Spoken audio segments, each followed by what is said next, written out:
I'm Raisa Pascal. And I'm Amber Milt, and welcome to Life, Love, Shopping. Boy, do we have a good show in store today. Do you mind if I do a little humble bragging real quick? Oh, no, go for it. So when I was in high school, I got a superlative for Best Smile, and it's one of my proudest. Oh, well, thank you. You still have it, and I'm 42 and wearing braces, so there we go.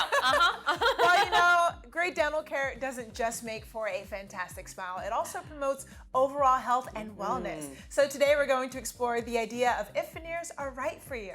Dr. Stephanie Dumanian runs a world-class dentistry practice in New York that specializes in veneers. Hey, Stephanie, how are you doing? Hi, I'm great. Thank you so much for having me today. Okay, so what exactly are veneers?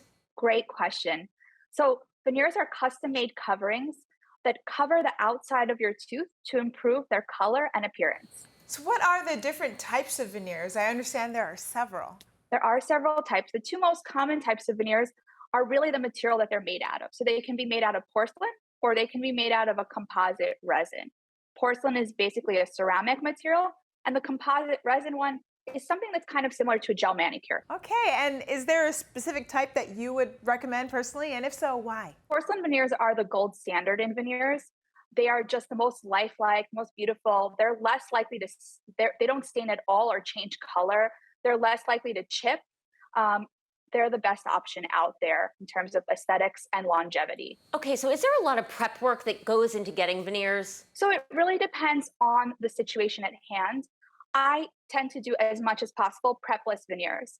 It is a technique. It is not a material. It's not a difference in the material, but it does depend on how white you want your teeth to be. If we need to cover the teeth a lot, there may be more prep required in those situations.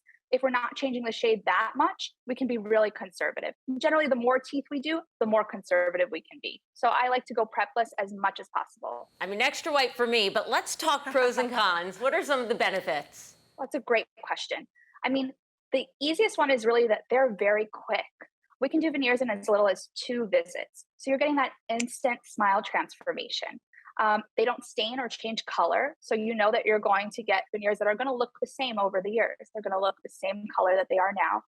And the nice thing about them is that in some situations, we're replacing damaged enamel. And it's a great way to just restore the tooth and bring back the health of the tooth and really stop any breakdown that may be happening there. So we've heard about all these benefits, but what about cons of this procedure? Absolutely. I'd say the biggest con is really the cost. You know, veneers are incredibly expensive, but they are life-changing and transformative. So as a consequence, there's that added expense there.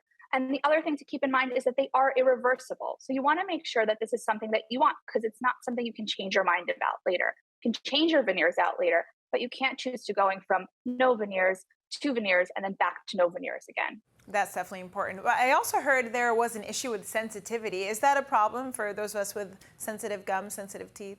Some people report that they have some sensitivity. I would say the majority of my patients don't. We use a desensitizer. Is it a possible risk? Yes, it is. But generally speaking, with improvement in materials these days, we're seeing a lot less of that, especially if we're keeping things more prepless and we're maintaining a lot of the patient's enamel. You're going to get a lot less sensitivity in those circumstances. So technique is going to affect sensitivity quite a bit in these situations. Now, we know that where you live is going to affect the price, but could you give us a range for veneers? I imagine it would be different depending on where you're living, but here in Manhattan, I would say anywhere between $1,500 and $5,000 is generally what we're looking at, with an average falling in somewhere around $3,000. I mean, the photos you sent us are so dramatic. It really can make a difference, can it? Oh, yes, they really do. I mean, we've had people whose lives have changed from this. They get new jobs, they get married, they just, their lives are completely changed. It affects their self-esteem and they couldn't be happier. So it is a big transformation. Oh, that's so wonderful. Thank you so much, Dr. Stephanie Dumanian. And if you at home want to get in touch with Dr. Dumanian, her contact information is on the screen.